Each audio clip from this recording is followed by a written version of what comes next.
Velkommen alle sammen til webinar hos Keto Quality. Det er skønt, om man ikke at se jer alle sammen, som vi jo plejer at gøre, så i hvert fald at kunne fornemme, at I er derude. Det er vores allerførste officielle webinar, eller det er i hvert fald næsten vores første officielle webinar, for vi holdt også noget under covid. Men uanset hvad, så er vi i hvert fald glade for, at I er med os her i dag. Dagens webinar handler om procesmodellering og procescyklustest, og hvordan det kan styrke dit testarbejde og forbedre kvaliteten af dine IT-løsninger. Vi glæder os til at dele indsigter og erfaringer med jer, og håber, I får noget brugbart med herfra.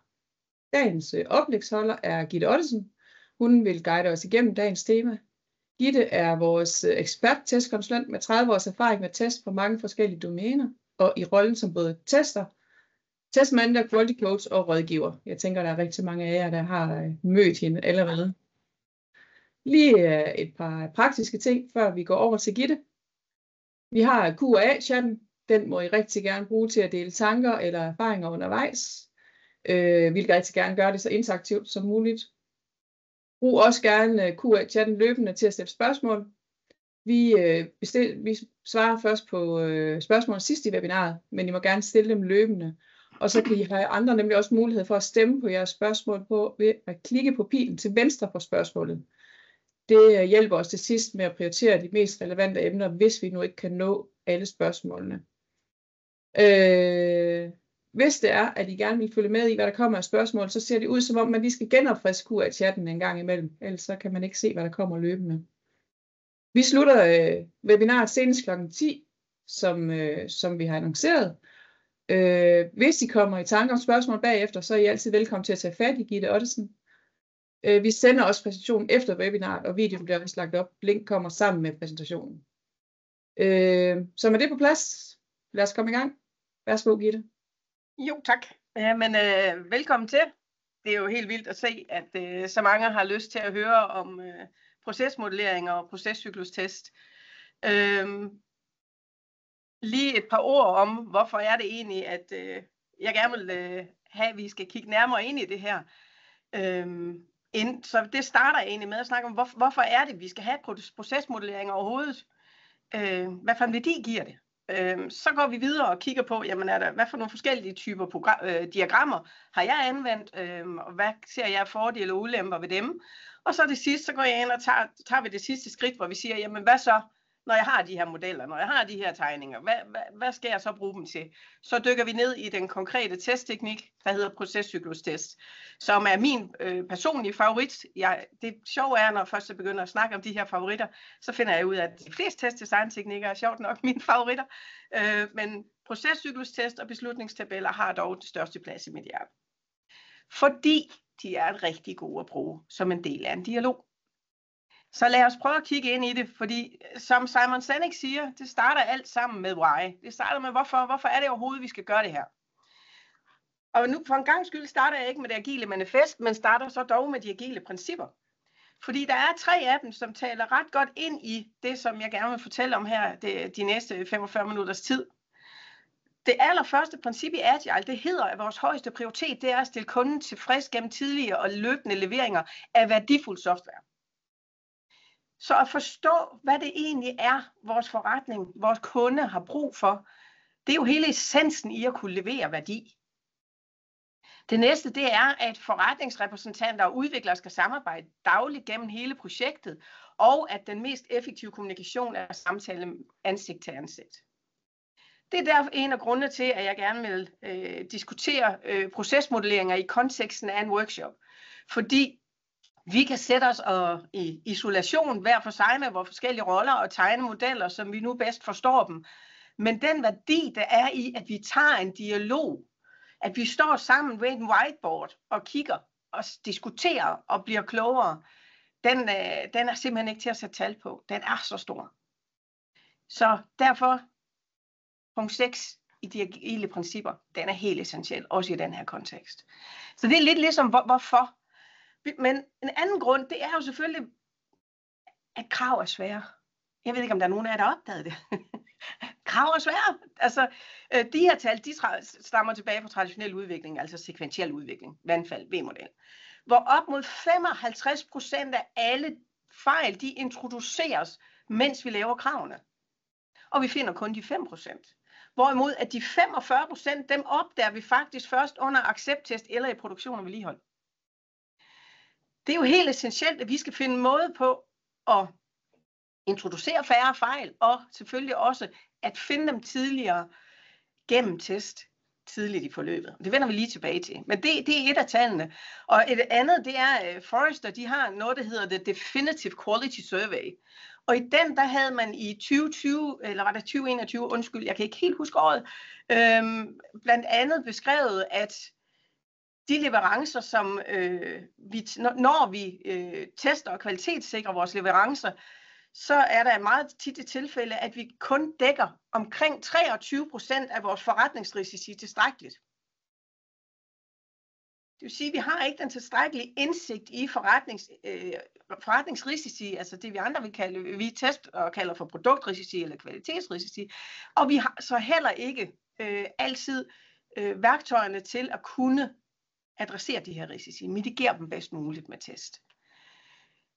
Så vi har simpelthen brug for værktøjer, som er i disse agile tider, altså er letvækst i konteksten af, at vi skal ikke dokumentere os selv halvt ihjel. Vi skal finde måder, hvor vi kan være interaktive, vi kan diskutere, vi kan fastholde ting og visualisere ting, som gør det let forståeligt for alle, så det kan bruges som et grundlag, både for dem, der skal udvikle, men så sandelig også for os, der skal teste det. Og det er jo så nogle gange de samme personer, dem der udvikler, dem der tester. Nogle gange er det ikke. Den diskussion tager vi til et andet webinar. Men i det her kontekst, der er det rigtig meget den her med at sige, jamen lad os prøve at forstå, hvad er det for en verden, vores software skal ud og leve i. Fordi hvad er der for nogle udfordringer, vi har i dag? Hvis du nu kigger der omkring i din organisation, har du så drøn gode krav. Virkelig veldokumenteret. Sindssygt gode user stories med de fedeste accept-kriterier. Nej vel, det er der ikke ret mange, der har.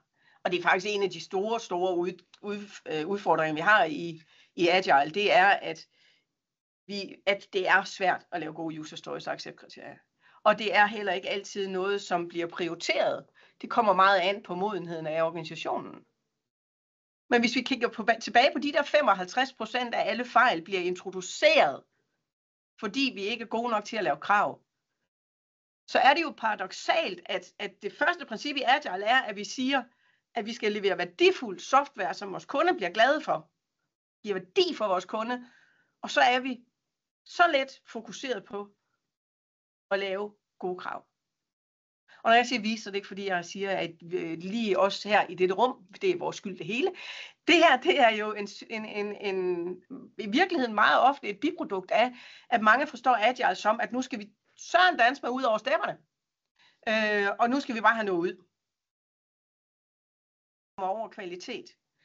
Men vi er altså lige nødt til at stoppe op i starten og finde ud af, hvad det er, vi skal bygge. Inden vi begynder at bygge det. For ellers så ender vi med at gå i en fuldstændig anden retning, end det vores forretning reelt har brug for. Og det er jo i virkeligheden en af de værste former for spild. At vi bygger ting, som ikke kan bruges. Der er sådan en eller anden floskel, der hedder noget i retning af, at vi har ikke tid til at gøre det ordentligt, men vi har tid til at gøre det om. Det her er jo en af grundene. Generelt ser vi rigtig mange organisationer har begrænset dokumentation. Ikke kun kravdokumentation.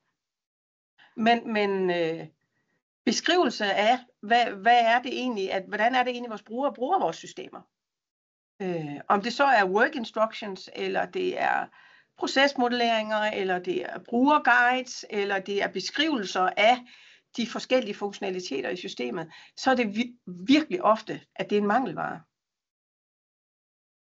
Og det er en udfordring for vores brugere, der skal forstå systemerne, vi bygger. Mit gæt er, at langt størstedelen af jer, der sidder her, I sidder på store, komplekse systemer. Systemer, der ikke nødvendigvis er sådan lige til højrebenet.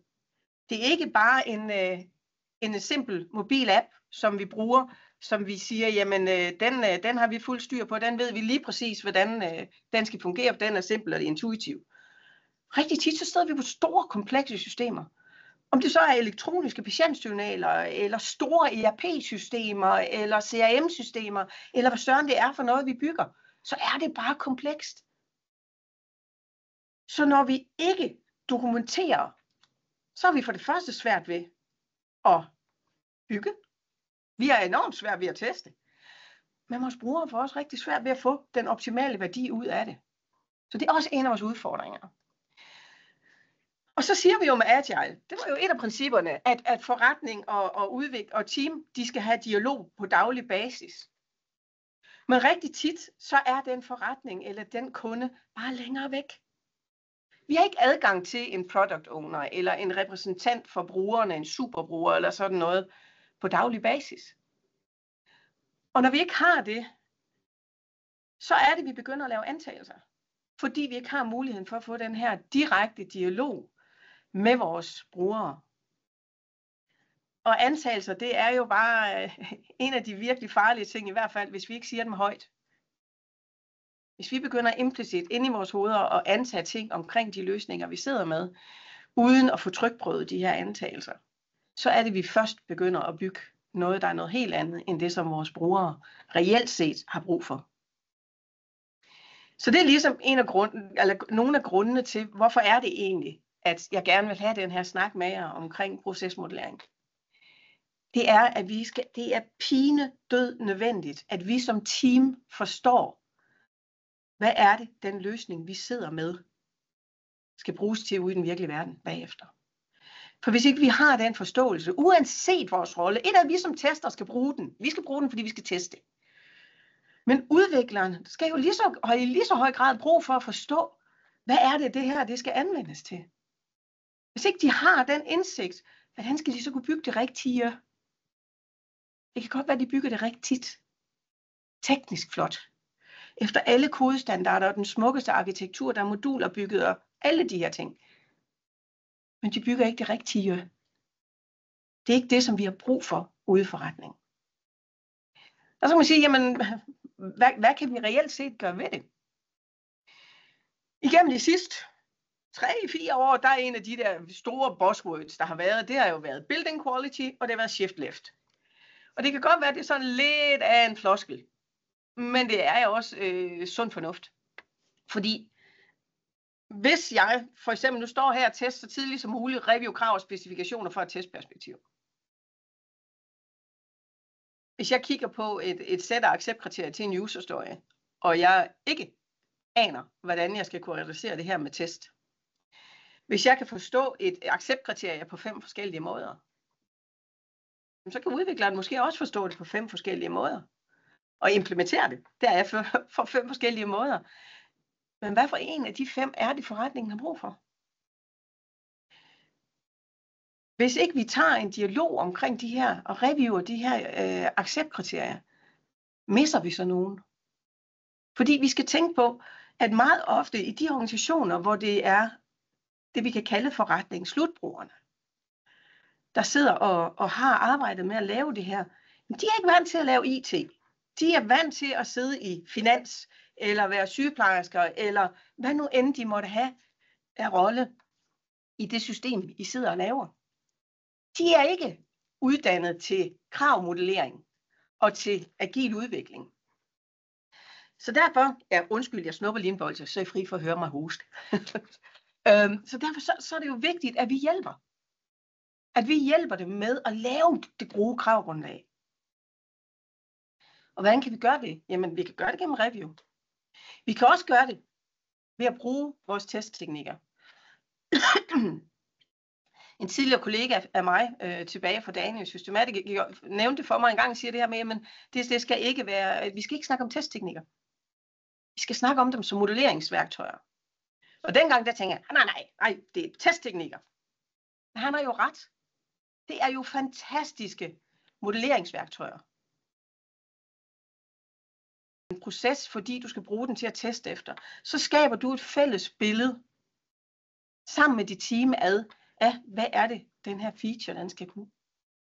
Eller når du tager dialogen med forretningen og siger, men det her nye forretningsregler, vi skal lave, prøv lige at sætte nogle flere ord på, hvad er det, de skal kunne. Og så hælder I den i en beslutningstabel.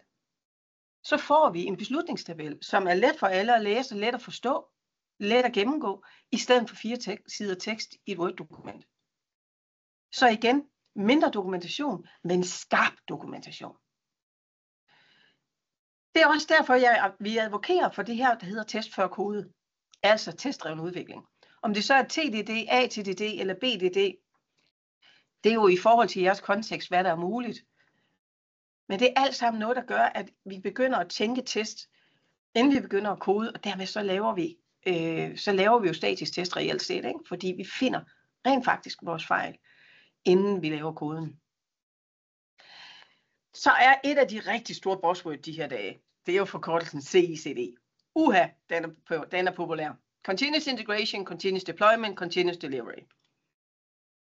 Og det er da også mega smart. Er du galt? Er det jo vildt smart, at vi rent faktisk har muligheden for, at lige så snart der er nogen, der tjekker noget ind, så bliver der lavet et byg, så får vi kørt alt vores test, og så har vi et byg til rådighed, som vi kan bruge til exploratory test, eller til at lave end-to-end test, eller hvad vi nu måtte have af andre manuelle testaktiviteter, vi gerne vil lave. Men det helt essentielle fundament for CICD, det er automatiseret test. Det helt essentielle for, at CICD giver mening, et solidt fundament af unit test, unit integration test, der kører som en del af din CI. Har du ikke det, jamen så bygger du noget. Ja, det kan bygge. Spændende. Men virker det? Det ved du reelt set ikke. Så derfor så er det vigtigt, når I organisationerne tager dialogen om CICD, at de også lige får den her med, at det handler ikke kun om at tule op og lave en fantastisk pipeline. Det handler i allerhøjeste grad om en ændring potentielt i mindset i forhold til, at vi skal lave unit test. Alt for ofte, når jeg kommer rundt til mange danske organisationer, så er der næsten ingen unit test. Uden unit test, så begrænses værdien af CICD. Brug statisk analyse. Kig på, hvordan kan vi lave non-funktionel test tidligere. Vi har traditionelt haft en tendens til, at alt, hvad der hedder non-funktionel test, altså performance, usability, sikkerhed osv., det kører vi som noget, det kan vi først køre, når vi har det fulde løsning på et system, der så tæt som muligt ligner produktion. Det vil sige allersidst. Problemet er bare, at mange af de fejl, vi finder for eksempel i performance test, er jo fejl, som ligger i den fundamentale del af vores arkitektur, og kan tage rigtig lang tid at ændre. Det er for sent at opdage dem derovre. Vi skal se på, hvordan kan vi også teste performance tidligt. Så se på, hvordan vi kan få det skubbet mod venstre. Det er så nogle af de generelle ting. Generelt for os med testfagligheden, eller den nye populære titel, der hedder Quality Engineer, så er vi jo, traditionelt har vi været her. Vi er med fra sprintplanlægning, og så med hele sprintet. Vi tester kontinuerligt, og vi har måske nogle testaktiviteter til sidst, og måske kører der endda også noget parallelt. Men vi er inde i sprintet. Vi skal i allerhøjeste grad arbejde på at være længere mod venstre. At vi med den faglighed, vi kommer med, bliver involveret i backlog refinement. At vi er med til at refine, altså med til at forberede features og user stories, med til at review dem, med til at snakke risici i forhold til de enkelte features og user stories, være med til at hjælpe med at få skabt nogle gode acceptkriterier. Så grundlaget vi har er i orden, når vi går i gang. Det er sådan helt generelt, hvad er det egentlig vi kan gøre. Men hvis vi så skal prøve at gå ind og kigge lidt mere specifikt i forhold til dagens emne, så er det jo alfa og omega for at kunne levere værdi, at vi lærer vores kundes verden at kende. At vi lærer at forstå den verden, vores kunder arbejder i. Og det handler ikke kun om, at teamet tager på fieldtrip ud og ser, hvordan systemet bliver brugt, og så tager vi hjem, og så har vi været der. Det handler i allerhøjeste grad om, at vi får visualiseret, hvad er det for nogle processer og arbejdsgange, brugerrejser, der er i de systemer, vi udvikler. At vi får dem tegnet i samarbejde med vores brugere, og vi så bruger dem som udgangspunkt efterfølgende for vores dialog om, hvad det er, vi bygger, og selvfølgelig også til vores testdesign. Og det er det, resten af snakken her, den skal gå på. Hvordan kommer vi til at lære vores brugere at kende? Hvordan får vi tegnet de her processer? Så lad os kigge på den rent praktiske implementering. Fordi Det allerførste linje af det agile manifest, det hedder Individuals and Interactions over Processes and Tools. Og undskyld, jeg siger den på engelsk. Uretsagelige årsager kan jeg aldrig huske den på dansk. Men individer og interaktion over processer og værktøjer, må den hedde. Det handler om at snakke sammen. Så det handler om, at når vi skal til at afdække, for eksempel, vi skal lave en ny feature. Den her feature, den handler om ordre-workflowet. Jamen så starter vi med en workshop i teamet med repræsentanter fra forretningen. Hvor vi prøver sammen at få afdækket, jamen hvad søren er det egentlig for nogle arbejdsgange, der ligger i ordreflowet. Tegningen her, jeg ved, jeg kan se der, jeg har i hvert fald nogle af vores quality coaches fra vores kursus i efteråret på, så I kan nok godt genkende tegningen her. Det er vores illustration af, hvordan vi planlægger en workshop. Så vi starter med noget intro, så breder vi ud, har noget faciliteret dialog, så validerer vi det, vi har fundet ud af, og fokuserer, og til sidst så konkluderer vi. Det vil sige, i det her tilfælde, så starter vi med, når det her, det skal vi have gjort, inden vi går i gang med workflowet, eller går i gang med workshoppen, der skal vi have defineret, hvordan skal det setup være. Så vi laver en intro, vi identificerer, jamen hvad er det for en workflow, vi skal have lavet tegning af i dag. Så breder vi ud, det vil sige, at vi laver det, vi kalder en brown paper øvelse, det vil sige, den hedder brown paper, fordi man plejede at smække noget brunt papir på væggen, og så kunne man sætte post-its op. Mange bruger i dag en whiteboard, og jeg sidder og peger det, fordi jeg har en whiteboard derovre. Mange bruger i dag whiteboards. Jeg kan faktisk bedst lide brown paper-delen.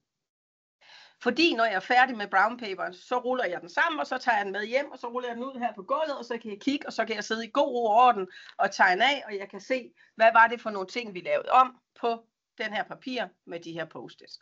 Så altså, vi tager, når vi har fået en intro og identificeret, hvad det er for et workflow, vi skal i gang med, så tager vi en dialog, laver den her brown paper øvelse, og den kommer tilbage til lige om et øjeblik, hvor vi får tegnet processen op. Når det er gjort, så validerer vi den. Det vil sige, nu har vi den fulde tegning op på væggen herovre. Nu tager vi så hele gruppen og går den igennem slavisk fra start til slut, og er enige om, at det er sådan, verden ser ud. I den dialog, der finder vi ud af, at der er nogle spørgsmål og nogle uklarheder.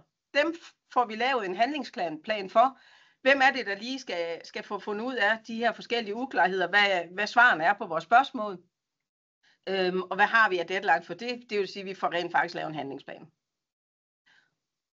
Så runder vi af, bliver enige om, hvad næste skridt er, og kan også vælge at afslutte med et retrospektiv. Lige at sådan få noget feedback fra deltagerne, hvad synes I om workshoppen? Især hvis det er første gang, du skal prøve at gøre det her, så er det rigtig godt lige at tage noget feedback fra dem, og få at vide, jamen, hvad virkede, hvad skulle vi have gjort anderledes? Fordi så får du som facilitator også muligheden for at lære og gøre det bedre næste gang. Men det er jo ligesom vores workshop-del. Og hvad er det, jeg mener, når jeg siger brown paper-øvelsen? Jamen det er, som sagt, brown paper op på tavlen, og så er det ellers en dynge post-its. Vi har 3 farver. I det her eksempel, der har jeg de blå, som beskriver eller beslutningspunkter. Så har jeg den grå. Det er ting, som bliver steget undervejs som værende, det her det er helt essentielt. Det er virkelig vigtigt, eller det må den ikke glemme. Hvad nu end det måtte være, som er noget, som man kan høre er essentielt for den her aktivitet. Det kan også være, at vi har en lyseblå i det her tilfælde, som illustrerer, at her har vi spørgsmål eller uklarheder. Så dem sætter vi på ved den aktivitet eller det beslutningspunkt, de hidrører. Og så arbejder vi os ellers igennem processen. Her kommer der et beslutningspunkt. Aktiviteten eller processen kører den her vej, og på det her beslutningspunkt, der finder vi faktisk ud af, at vi ved, der er et beslutningspunkt. Og vi ved også godt, at hvis vi kører den her vej, jamen så har vi styr på, hvordan processen er. Men hvis man nu svarer nej der, så ved vi faktisk ikke helt, hvad det er, man så skal gøre. Så det vil sige, det får vi visualiseret. Vi får det her tegnet op, og på alle de her post-its, der står jo beskrivelser af de enkelte aktiviteter og beslutningspunkter. Der står altså også, hvad der er ting, som er meget vigtige at have fokus på. Der står, hvad vi har af spørgsmål og uklarheder. Den tager du med dig videre. Får den fastholdt elektronisk, så vi har den og kan dele den på kryds og tværs. den skal med, så når I nu som team skal i gang med den feature, som den her proces, den omhandler, så hænger det her ved den feature. Så det ligger tæt på der, hvor opgaven skal løses. Jeg har også været med til, at vi simpelthen har haft den hængende på væggen. Fordi så kan vi gå tilbage og tage snakken hele tiden. Vi kan hele tiden, når vi har dialog i teamet omkring arbejdsgangen, så kan vi gå ind og pege. Det virker drøngodt. Jeg vil sige, der er forskellige typer diagrammer. De, der har uddannelse som forretningsanalytikere, får introduktion til det, der hedder BPMN, Business Process Modeling and Notation, som har en meget kompleks måde at lave procesmodellering på, som er enormt detaljeret. Altså, der er omkring 100 ikoner, som illustrerer alt muligt forskelligt, som man kan bruge, når man modellerer sine processer. I det kursus, der hedder SKB Foundation Acceptance Test, der har man dog valgt lige at snævre den lidt ind og har lavet en delmængde på cirka 20, som er dem, man taler om, og er dem, som er mest brugt. Og jeg tror, man kommer rigtig langt bare med de 20. Man behøver ikke at tage den fulde 100 ikons version. Men man siger, det har jo nogle klare styrker, fordi vi har en standardnotation. Uanset hvilke virksomhed du kommer fra, hvis du kommer til en ny organisation, og du ved, at de procesdiagrammer, der er lavet, de er tegnet med BPMN, så forstår du umiddelbart, hvad ikonerne betyder. Det gør jo, at der er en meget tydelig kommunikation omkring, hvad er det, de forskellige aktiviteter er. Her er der en timer, her vil der komme en mail, osv. Den kan også bruges på mange forskellige detaljeringsniveauer. Om det så er en helt overordnet high-level proces, eller du er helt nede i det, som blandt andet i Dynamics bliver kaldt en level 4, altså en virkelig detaljeret forretningsproces, der trin for trin fortæller, hvordan man gør, så kan den her procesmodellering, den kan vise dem alle sammen. Og den kvæg det her store sæt af ikoner og mulighederne for swimlanes osv., så understøtter den jo virkelig, at man kan lave nogle komplekse flows. Det kan også, kan man sige, være lidt svagheden ved den. Fordi at for den udefrakommende, for den som ikke er uddannet i BPMN, så kan de faktisk godt være en lille smule svære at læse. Så afhængig af konteksten, så kan man måske også vælge at sige, jamen har vi brug for, at den skal være så kompleks? Kunne vi måske i virkeligheden nøjes med noget simplere? I en af mine tidligere opgaver hos en af mine tidligere kunder, der dokumenterede vi der var 132 forskellige forretningsprocesser i deres Dynamics 365 FO implementering. Dem dokumenterede vi alle sammen. Vi dokumenterede dem som dataflow-diagrammer i swimlanes. Jeg kommer med et eksempel lige om lidt. Så uden den virkelig detaljerede brug af ikoner, men i virkeligheden bare med de klassiske flowcharts. Det vil sige, at vi har en start, vi har en slut, vi har rektanglerne, som er vores aktiviteter, og vi har romperne, som er vores beslutningspunkter. Det har vi trods alt evnet at dokumentere, som sagt, 132 processer for, som også er komplekse processer, både inden for finans og logistik og product supply og QA. Og det har egentlig virket rigtig fint. Vi har så brugt den notation, som er med swimlanes. Jeg skal lige skynde mig at sige, at det eksempel, jeg har lagt her, det er så lille, så I ikke kan læse det. Det er ikke en af de 132. Det er et eksempel på en meget kompleks fejlhåndteringsproces, jeg har lavet på et tidspunkt. Men det var bare for at illustrere swimlane-måden. Så hvis I har brug for, at det er tydeligt, hvilke roller eller afdelinger, der skal gøre de forskellige ting i den her proces, så skal man stadigvæk godt bruge swimlanes, bare med den almindelige dataflow-notation. Så find ud af, hvad der virker bedst for jer. I konteksten af designteknikken, så er dataflow-diagrammet alt rigeligt. Fordi nu skal vi nemlig snakke om den testdesignteknik, der hedder procescyklustest. Her har jeg lavet et helt simpelt, jeg skal tilføje et nyt produkt til vores varekatalog. Hvis at produkttypen eksisterer, så kan jeg gå direkte ind og begynde at dokumentere produktinformation. Og hvis det er på lager, så kan jeg sætte den aktiv, og så vil det med det samme vises i min webshop. Hvis typen ikke eksisterer, så er jeg lige nødt til at skulle ud og etablere den som produkttypen først inden jeg går ind og laver produktinfo. Og hvis det viser sig, at varen ikke er klar på lager endnu, jamen så kan vi arkivere produktet, så det er lavet, det er klar, og i samme øjeblik, at vi får det på lager, så kan vi trykke på aktivere, og så kommer det på webshoppen. Det er det, som den her procestegning, den illustrerer. Når jeg skal bruge den til test, så hårdt sagt, til testteknikken, procescyklustest, så er jeg lidt ligeglad med aktiviteterne. Fordi det, der er spændende set med et testperspektiv, det er nemlig beslutningspunkterne, om vi får dem implementeret korrekt. Så det første, vi gør, når vi er i gang med, eller skal i gang med at lave procescyklustest, det er, at vi simplificerer tegningen. Det vil sige, vi fjerner alle aktiviteterne, så vi kun har beslutningspunkterne. Og hvis vi gør det sådan helt, som vi gør ifølge TMAP, så går vi ind på hver beslutningspunkt og giver det en ID i stedet for, fordi så er det meget lettere at referere til den efterfølgende, når vi så laver den eller bruger testteknikken. Så det her, det er den simplificerede diagram af mit produktoprettelsesflow, at jeg har 2 beslutningspunkter, A og B. Det næste, jeg så gør, det er, at jeg navngiver path. Og her er det lige vigtigt at være skarp på, hvad en path det er. En path, det er en linje mellem et beslutningspunkt og det næste. Det kan også være en linje fra start og ned til det første beslutningspunkt. Eller fra den sidste beslutningspunkt og ned til slut. Det betyder i det her tilfælde, at jeg har 5 paths. Jeg har 5 stier igennem det her procesdiagram. Dem navngiver jeg som det allerførste med tallene 1-5. Så nu har jeg altså beslutningerne A og B, og jeg har path 1, 2, 3, 4 og 5. Så langt, så godt. Så skal vi have taget en beslutning. Hvor kritisk er den her proces? Det har vi forhåbentlig haft en dialog med vores forretning om undervejs. Altså det vil sige, den er en del af vores produktrisikoanalyse, at vi har dialogen. Er det her en lav eller en høj eller en mellemrisiko? Hvis det er en lav risiko, så bruger vi reelt set ikke procescyklustest. Så laver vi det, der hedder have a path, så tester vi succes igennem, og så er alle glade. Hvis det er en mellemrisiko, så bruger vi det, der hedder testdybde 1, og det kommer jeg tilbage til om et øjeblik. Og hvis det er høj risiko, så bruger vi testdybde 2. Så det vil sige, at du kan, med den samme teknik, den kan du differentiere, afhængig af, hvor alvorlig risikoen er.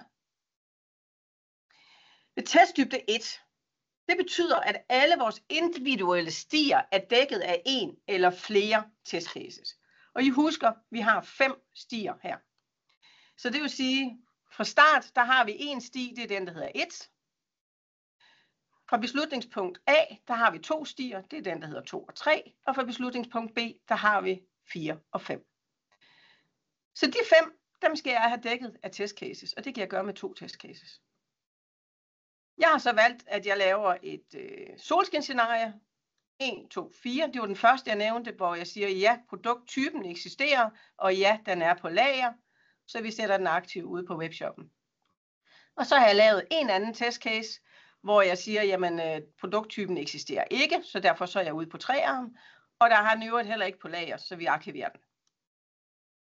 2 testcases, så har jeg dækket tilstrækkeligt, fordi jeg kun har en testdybde 2. Så sidder du sikkert og tænker, ja, men du har jo ikke lige, undskyld, testdybde 1, du har jo ikke testet 3 sammen med 4. Nej, det er fordi, jeg kun kigger på de individuelle stier. Men hvis det nu er høj risiko, så er det straks en anden snak. Så tager vi testdybde 2, for så kigger vi på enhver kombination af indgående og udgående stier af en testsituation, eller af en beslutning. Det vil sige, at vi tester alle kombinationer af 2 på hinanden følgende stier. Og det kan vi regne ud, allerede inden vi begynder at bruge teknikken, så kan vi regne ud, hvor mange kombinationer er det så, vi skal teste.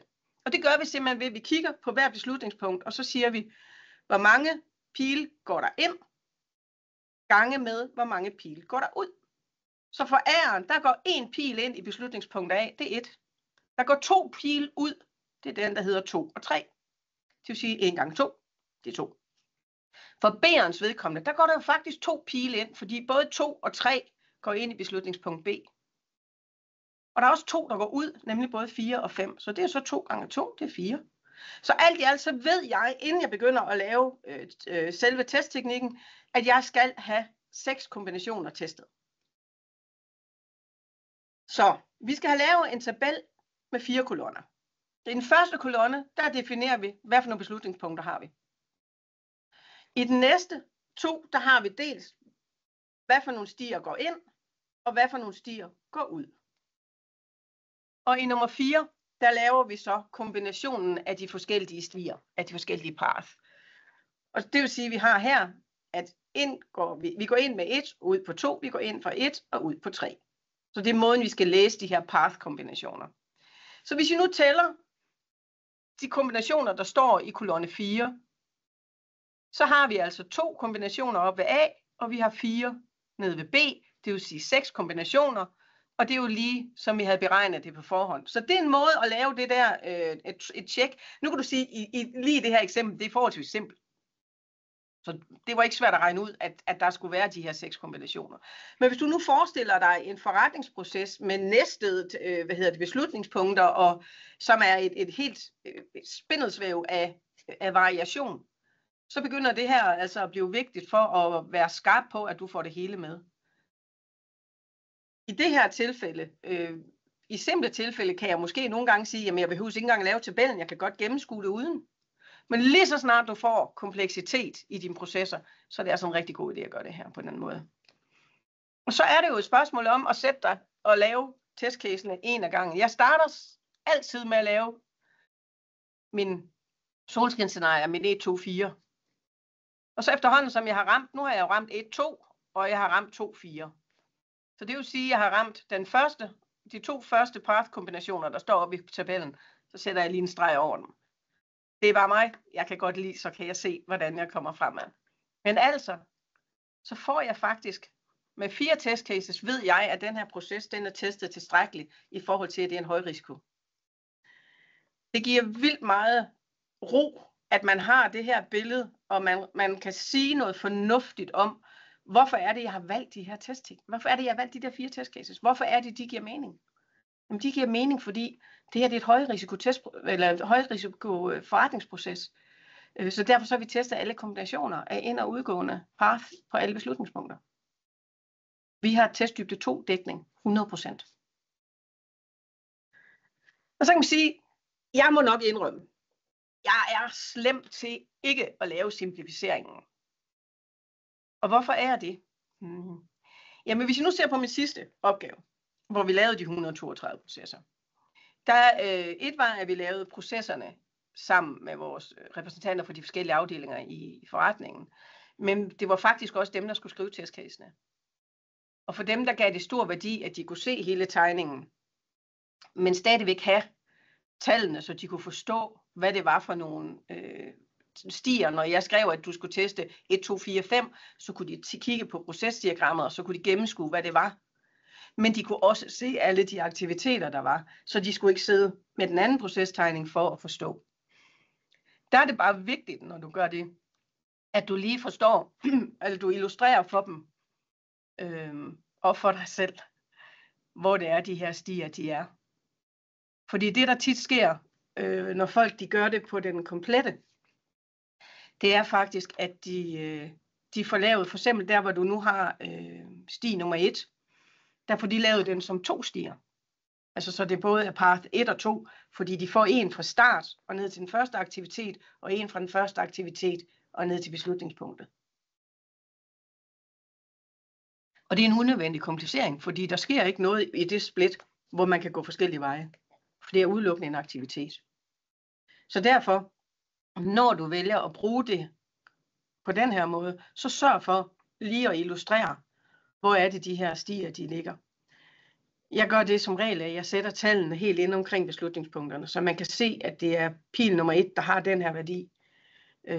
Den, der går ind, der har den værdi, og 2 og 3, der går ud, der har. Men det kan være godt, for, hvis man gerne vil bruge dem i en dialog med forretningen, eller det er dem, der skal skrive testcasene. Og når jeg siger forretning, så er det sådan et forsøg på at bruge et generisk ord omkring, hvem end der sidder på den anden side og skal modtage det. Om det er en ekstern kunde, eller det er slutbruger ude i jeres egen organisation, så er det det, jeg kalder forretning i det her kontekst. Så hvad er det egentlig, vi kan konkludere om det her?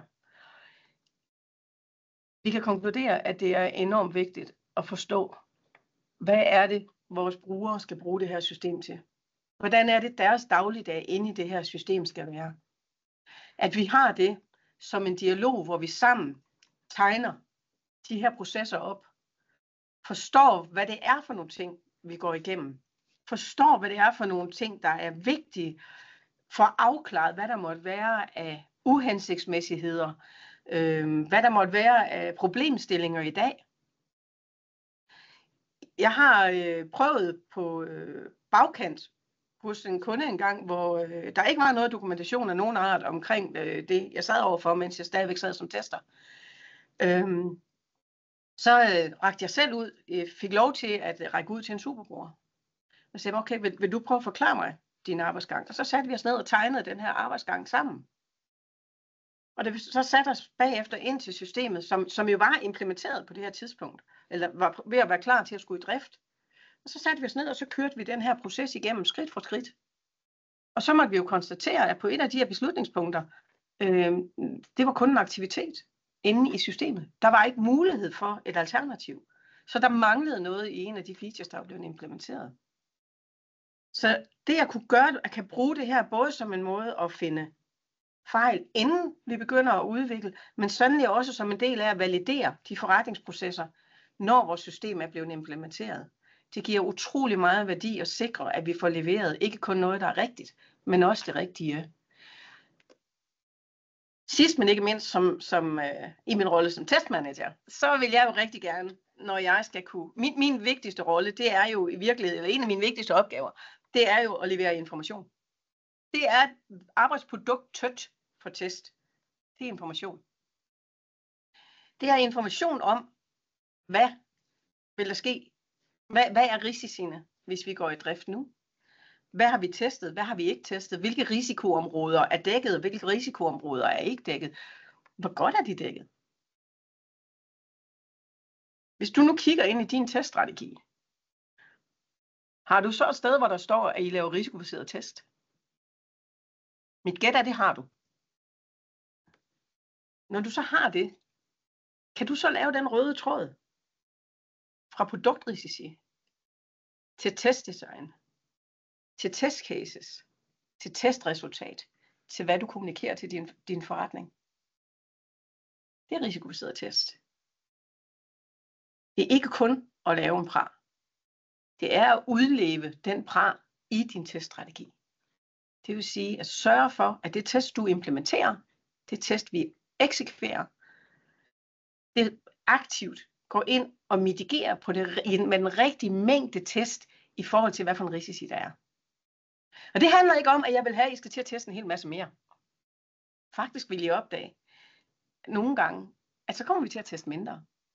Fordi vi er lidt, når det går stærkt, eller når vi ikke har et mulighed for at få et klart billede om, hvad risici der er, så får vi også nogle gange den situation, at vi faktisk tester for meget.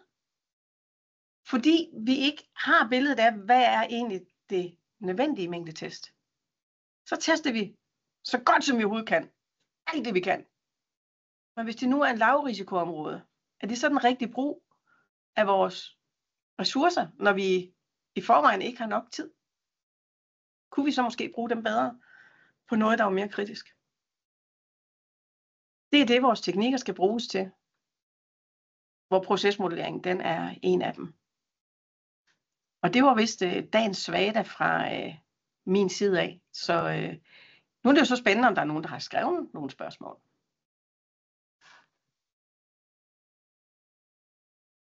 Jeg vil lige høre Margit, om der er nogen, der ville. Det har der. Jeg skulle lige have slået min lyd og kamera til her igen. Ja, vi har fået nogle gode spørgsmål. Først fra Merete Engs. Ja. Nu forsøger jeg jo at honor det her, eller hvad hedder det, det her med at man lige kan sige, hvad for nogle spørgsmål, man synes, der er vigtigt. Men tak, Gitte, for en rigtig spændende præstation. Og tak til jer alle sammen for de gode spørgsmål, der er kommet.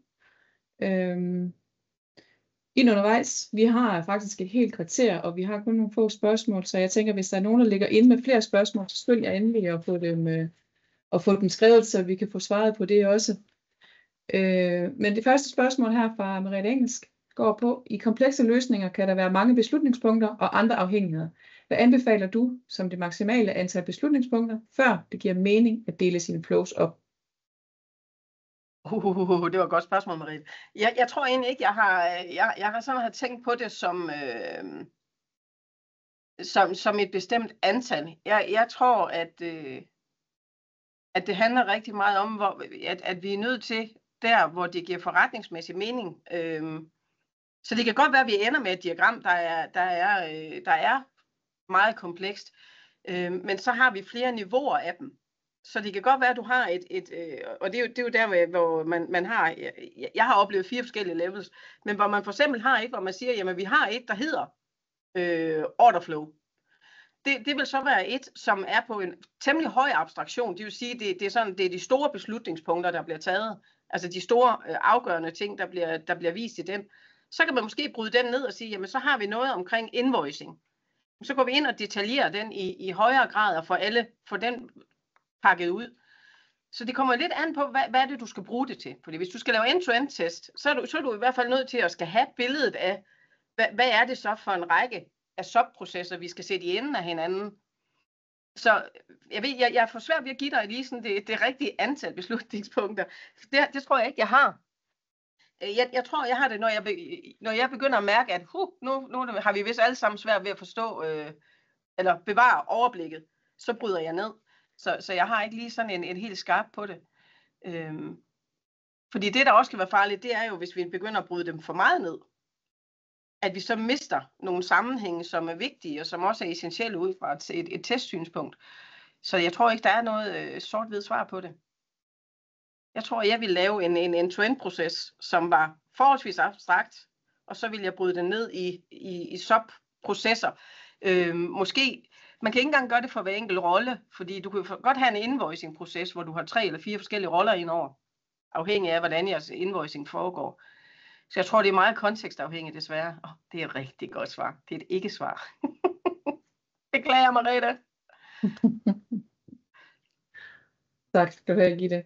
Så har vi en fra Henrik Skærbæk. Anbefaler du, at man vedligeholder modellen efterfølgende, eller ser du det mere som et arbejdsprodukt, en mellemregning? Det er rigtig godt. Godt spørgsmål, Henrik. Vedligehold.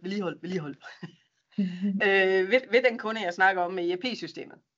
De havde implementeret systemet 1,5 år før, og havde fået tegnet alle processerne. Men ingen havde kigget på dem siden. Så kom jeg sammen med en kollega, som er tester, hvor vi skulle til at prøve at lave noget mere struktureret testdesign i forhold til testautomatisering. Hvor vi kvæg, at det var et højrisikoområde, havde lavet der var PRA på, så vi vidste, hvad for en rækkefølge vi skulle tage de her 132 processer. Og så havde vi jo egentlig en forventning om, at vi bare kunne tage de her processer, og så kan vi sige 1, 2, 3, så nu laver vi noget PCT, og så kan vi lave noget testdesign. Men lige så snart vi begyndte at åbne den første proces og åbne dialog med forretning, så viste det sig jo, at det var overhovedet ikke sådan, de gjorde i dag. Så det, der skulle have været sådan et lille, kort projekt i forhold til at lave noget testdesign, det kom faktisk til at tage forholdsvis lang tid. Fordi det viste sig, vi var nødt til at gøre, det var, at vi var nødt til at refakturere samtlige 132 processer. Fordi man havde i de 1,5 år, der var gået, fundet ud af, at der var andre måder at bruge systemet på, end det man oprindeligt havde tænkt. Men man havde ikke vedligeholdt det. Og så er dokumentationen ikke noget værd. Og lige i det tilfælde her, der var dokumentationen faktisk noget, som de skulle have. Så det var rigtig vigtigt, at den blev vedligeholdt. Men også bare, hvis du nu har lavet en procesdiagram over et eller andet omkring, nu holder vi os på invoicing for eksempel, og der så på et tidspunkt bliver tilføjet noget ny funktionalitet, der kommer en ny feature, der skal udvide den måde, vi arbejder med invoicing på, så er det jo rigtig godt at kan tage den der procestegning frem, og så sige, okay, det her det er sådan, som det så ud oprindeligt. Nu kommer den her feature, hvad skal vi så gøre anderledes? Så det procesdiagram også bliver en del af kravgrundlaget for den udvidelse, vi skal til at lave. Så ja, det skal være dynamiske dokumenter, der hele tiden skal holdes i live. Så begynder vi at gøre tingene anderledes, så skal processerne også opdateres. Jeps. Tak for det. Så har vi et spørgsmål fra Andreas Daggaard. Når vi udvikling test er langt fra kunde, det vil sige forretning, PO, hvordan sikrer man da at få mest muligt ud af møder eller workshops, man sætter op? Kan man for eksempel stille krav til forberedelse? Ja, altså det kan være rigtig svært at få folk med til de her workshops, fordi alle har jo enormt travlt. Så det her med, at det er en rigtig god idé, og for det første, at du har forberedt din workshop, og i den forberedelse ligger også, at du, når du sender indkaldelsen ud, har lavet en agenda, så alle kan se, hvad det er, der skal ske, og også meget gerne, hvad deres rolle i det er.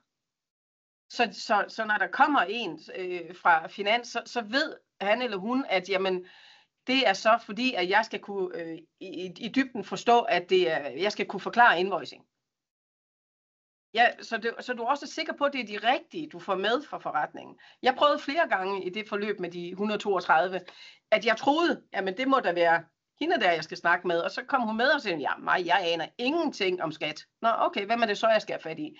Så jeg tror, der ligger et stort detektivarbejde i, ved de her komplekse systemer, at finde ud af, hvem er den rigtige at få med. Og så er det rigtig godt at have tester med, fordi at rigtig mange af os tester, der sidder i systemerne og arbejder i systemerne, og jo også undervejs i udviklingen har dialogerne, vi har faktisk et ret godt domænekendskab. Så vi kan supplere og stille nogle rigtig gode kritiske spørgsmål, når vi laver den her brown paper øvelse. Så det er et andet aspekt af at få den der dialog i gang. Så god planlægning af din workshop. Sørg for at få de rigtige med. Klargør for dem inden workshoppen, hvad er din rolle i det her, så de har en chance for at sige, nej, skat, det ved jeg ikke noget om, så skal du have fat i Hanne, og så skifter vi ud. Jeps. Tak skal du have. Vi har lige fået et spørgsmål mere fra Signe Stovgaard. Hvad er dine erfaringer med at bruge analogt værktøj, det vil sige brown paper og post-its, versus digitalt værktøj, for eksempel tegne i Visio eller PowerPoint under selve workshoppen, når der skal tegnes i fællesskab? Altså hun vil gerne høre fordele og ulemper ved de to værktøjer. Altså i den opgave, der sad mine tester rent faktisk her, og vores kunde var på den anden side af Storebælt. Og så alle hans dialoger med forretningen i den her refakturering, de er jo virtuelle. Så det var Visio, de sad og tegnede i.